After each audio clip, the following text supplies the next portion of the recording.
Hoje eu quero falar sobre um livro que tenta desmontar a figura pública de um dos personagens mais polarizadores da história do Brasil. O livro Bolsonaro, o homem que peitou o exército e desafia a democracia, de Clóvis Sancler. Mais do que uma biografia política, esse livro funciona como um raio-x da formação do bolsonarismo antes mesmo do Jair Bolsonaro chegar à presidência, né? Ele foi lançado em 2018, né, no auge da campanha, né, presidencial, em que o Bolsonaro concorreu. E quando muita gente ainda tratava o Bolsonaro como apenas um fenômeno passageiro, né? E talvez justamente seja por isso que torna essa leitura tão interessante hoje. Porque ela vai registrar um momento em que um deputado considerado folclórico começava a se transformar numa figura política nacional. Sancler tenta construir Bolsonaro como caricatura, não como caricatura, na realidade, né? Mas como produto de várias tensões brasileiras.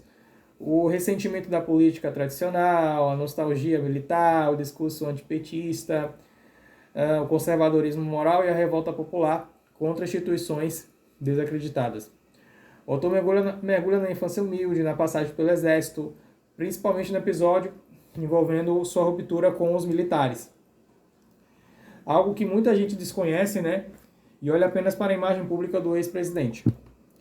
E aqui está um dos pontos mais fortes do livro. Ele mostra que Bolsonaro ele não vai surgir do nada. Existia uma construção lenta desse personagem. Um político que por décadas ocupou um espaço marginal, mas que entendia perfeitamente como provocar, gerar manchetes e alimentar conflitos. Enquanto muitos parlamentares tentavam parecer moderados, trabalhar, Bolsonaro apontava justamente no confronto permanente, com várias pares. O título do livro também chama atenção. O homem que peitou o exército e desafiou a democracia é uma frase provocativa que coloca Bolsonaro entre duas forças simbólicas muito fortes no Brasil, os militares e o sistema democrático. Esse livro tenta argumentar que Bolsonaro sempre viveu dessa tensão. Ao mesmo tempo que se vende como defensor de ordem, ele frequentemente cresce politicamente através do choque institucional e do ataque a adversários e a criação de inimigos permanentes. Mas existe um detalhe importante. Dependendo da posição política do leitor, esse livro pode soar como uma denúncia ou tentativa de demonização. Isso revela algo interessante sobre qualquer obra envolvendo Bolsonaro, que quase ninguém entra nesse debate de maneira neutra, né? O próprio ambiente político brasileiro virou emocional demais para permitir distância crítica. Em alguns momentos, o livro parece mais preocupado em interpretar o símbolo Bolsonaro do que o homem em si. E isso pode incomodar leitores que procuram uma biografia mais fria ou documental. Ainda assim, a pesquisa jornalística é extensa, principalmente quando aborda bastidores políticos, relações familiares e episódios da carreira militar. O mais curioso é perceber que várias das discussões presentes nesse livro continuam relevantes anos depois.